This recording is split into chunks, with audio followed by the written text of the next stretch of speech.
Hello and welcome. मैं आपकी host और गाइड तपस्या आज फिर से हाजिर हूँ एक नई वीडियो के साथ। और इस वीडियो में हम ये सीखेंगे कि आप फॉर्मली ग्रीटिंग एक्सचेंज कैसे कर सकते हैं। फॉर्मल ग्रीटिंग एक्सचेंज ऑफिस और बिजनेस सेटिंग्स दोनों में यूज होता है। इससे पहले कि मैं वीडियो में ये समझाना शुरू करूँ कि हम ग्रीटिंग कैसे एक्सचेंज कर सकते हैं, सबसे पहले कुछ चीजें समझते हैं जो बहुत इंपॉर्टेंट होती है एक फॉर्मल कन्वर्सेशन के बारे में। जितना ज्यादा अच्छा होता है बोलना, उतना ही ज्यादा अच्छा होता है फॉर्मल सेटिंग्स में सुनना। अगर आप एक कन्वर्सेशन जो आप फॉर्मली कर रहे हो उसमें अगर आप बोल रहे हो तो जितना आप बोल रहे हो उसका डबल अगर आप सुनोगे तो आप एक फॉर्मल कन्वर्सेशन बहुत अच्छे से कर सकते हो। ये एक थंब रूल होता है। फॉर्मल सेटिंग्स में जो ग्रीटिंग्स होती है वो एक इम्पॉर्टेंट पार्ट डिलीवर करती है, इसीलिए हमें हमेशा अपनी जो ग्रीटिंग्स है वो फ्रेंडली रखनी चाहिए। थर्डली, आपकी ड्रेसिंग बहुत इंपॉर्टेंट हो जाती है जब भी आप एक फॉर्मल सेटिंग्स में होते हैं। तो मोस्टली ट्राई कीजिए कि आपकी 80% ऑफ द बॉडी जो है वो कवर्ड है और उसमें जीन्स जो है वो अवॉइडेड है। और जो पर्टिकुलरली फॉर्मल्स के लिए कलर्स होते हैं जैसे कि black, grey, blue and white, आप इन सब कलर्स का यूज कर रहे हैं। लास्टली, जो सबसे इंपॉर्टेंट चीज है वो ये है, फॉर्मल कन्वर्सेशन में आपकी जो वॉइस होती है वो एक बहुत इंपॉर्टेंट मैटर जो है वो कंसीडर होता है। इसलिए आपको हमेशा कोशिश करनी चाहिए कि आपकी जो वॉइस है वो बहुत ज्यादा ना तो एक्सप्रेसिव है ना ही बहुत ज्यादा फ्लैट है। वो एक इमोशन तो शो कर रही है बट वो ना ही बहुत ज्यादा एक्सप्रेसिव में आ रहा है ना ही वो बहुत ज्यादा अंडररेटेड में जा रहा है। आपकी आवाज हमेशा पोलाइट, फ्रेंडली, चाहे आप कुछ भी कर रहे हो, आप एक फॉर्मल कन्वर्सेशन में चाहे तो ऑर्डर्स क्यों ना दे रहे हो, इंस्ट्रक्शंस क्यों ना दे रहे हो, तब भी आपकी वॉइस में जो है वो ईगोनेस नहीं आनी चाहिए। इवन इफ आप जो है वो रिक्वेस्ट भी कर रहे हो तब भी वो चीज जो है वो शो नहीं होनी चाहिए कि हाँ मैं ऑर्डर कर रहा हूँ। दूसरी बात ये कि हमारे इंडियन सिनेरियो में मैंने एक चीज नोटिस करी है कि हम सब जो है वो ऑफिस सेटिंग में सबको सर मैम करते रहते हैं। यूजुअली सर मैम का जो कॉन्सेप्ट है वो यूनिवर्सिटीज, कॉलेज और स्कूल्स के लिए है। फॉर्मल सेटिंग्स में या आप बोल दो कि ऑफिस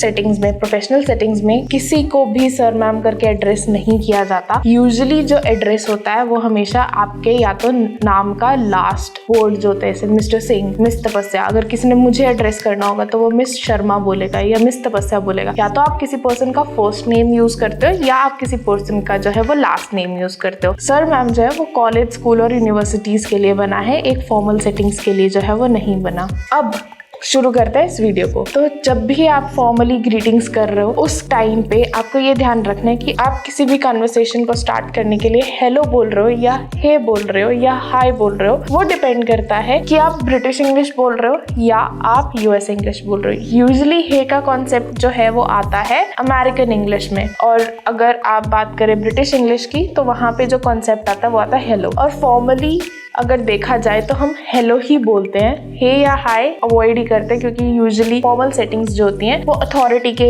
ऊपर भी डिपेंड होती है, अथॉरिटी वाइज भी होती है, हायरार्की भी होती है उसमें। तो यूजुअली हे और हाय बोलने से अवॉइड करें। यूजुअली जो यूज करें वो यूज करें हेलो। और हेलो के साथ हमेशा आपकी जो ग्रीटिंग आएगी वो डिपेंड करता है आप उस पर्सन को किस टाइम पे मिल रहे हो, मॉर्निंग में मिल रहे हो, इवनिंग में मिल रहे हो या आफ्टरनून में मिल रहे हो। उस पॉइंट ऑफ टाइम पे आपको हेलो के साथ वो टाइम डिलीवरेंस दे देनी है। Hello, good morning mister Singh, right. अब ये कंफ्यूजन होगी, मॉर्निंग कब बोलनी है, इवनिंग कब बोलनी है, आफ्टरनून कब बोलनी है, गुड नाइट कब बोलनी है। सबसे ज्यादा कंफ्यूज जो होते हैं हम वो इसी चीज पे होते हैं कि हम गुड नाइट बोले तो बोले किस टाइम पे। इस कंसेप्ट को थोड़ा सा समझते हैं। गुड मॉर्निंग होती है सुबह 4 बजे से लेके 12 बजे तक आप गुड मॉर्निंग का यूज करते हो। 12 बजे से लेके 4 बजे तक आप गुड आफ्टरनून का यूज करते हो। 4 बजे से लेके रात को जब तक आप सो नहीं जाते तब तक आपका गुड इवनिंग यूज होता है। गुड नाइट यूज होता है उस टाइम पे जब आपको पता है कि अब मैं दोबारा इस पर्सन को नहीं मिलने वाला, अनलेस और अनटिल वो कल अगले दिन की मॉर्निंग ना हो, तब आप किसी पर्सन को जो है वो गुड नाइट बोलते हैं। एक और बात जो हमें ध्यान रखनी होती है कि अगर हम किसी को फॉर्मल कन्वर्सेशन कर रहे हैं तो हम कई बार फॉर्मल कन्वर्सेशन को एंड कर देते हैं थैंक्स बोल के। थैंक्स हमेशा कैजुअल कन्वर्सेशंस के लिए होता है। थैंक यू जो पूरा वर्ड है वो हमेशा फॉर्मल सेटिंग्स में यूज होता है। अब इसको एक एग्जाम्पल के थ्रू समझते हैं। मान लो कि आप सुबह ऑफिस गए हो और आपको आपका टीम लीडर या आपके कोई सीनियर मैनेजर या सीनियर कलीग है जो आपको मिल गए हैं, तो आप क्या बोलोगे? Hello, good morning mister Singh, right. जो भी उनका फर्स्ट नेम या लास्ट नेम है। यूजुअली अगर आपके सीनियर है तो आप उनका लास्ट नेम ही लीजिए। अगर कोई आपके सेम प्रोफाइल पर है तो आप उनका नाम लेके बोल सकते हो, हेलो गुड मॉर्निंग दीपक, राइट।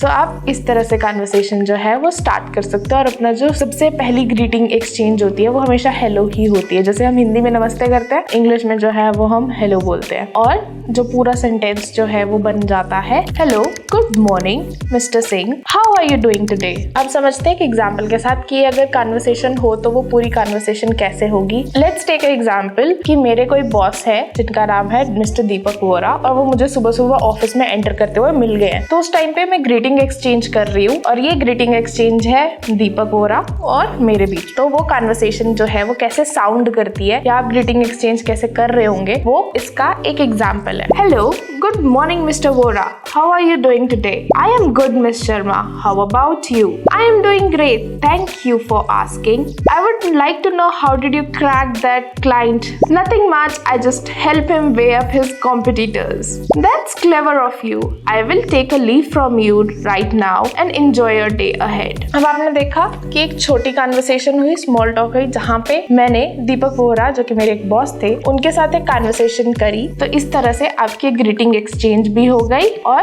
आपका जो एक कन्वर्सेशन है फॉर्मल कन्वर्सेशन वो भी हो गई। अब समझते हैं कुछ ऐसे बिजनेस फ्रेजेस या ऐसे फॉर्मल फ्रेजेस जो आप काफी ज्यादा यूज कर सकते हो अपनी फॉर्मल कन्वर्सेशन में। एक तो हमने देख लिया इसी कन्वर्सेशन में टू वे अप। इसका मतलब होता है कि आप एक इंसान को उसके पास कौन कौन से पॉसिबल ऑप्शंस हैं वो दिखा रहे हैं। ब्लू स्काई थिंकिंग, अगर किसी को आपको कॉम्प्लीमेंट देना हो कि तुम्हारी जो थिंकिंग है वो आउट ऑफ द बॉक्स है, बहुत क्रिएटिव थिंकिंग है, तो आप एक कॉम्प्लीमेंट की तरह यूज कर सकते हो कि you have a blue sky thinking. तीसरी जो हो सकती है वो है bye in.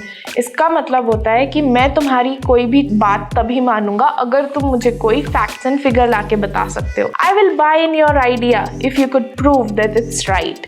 Null and void means ये चीज इसी पॉइंट ऑफ टाइम पे रद्द कर दी जाएगी जब कहीं पे भी कोई भी वॉइड आया, कहीं पे भी कोई लड़ाई हुई या कन्फ्लिक्ट ऑफ सिचुएशन हुआ, तो ये जो टर्म्स एंड कंडीशंस है वो नल एंड वॉइड हो जाएंगी। आज की वीडियो में बस इतना ही।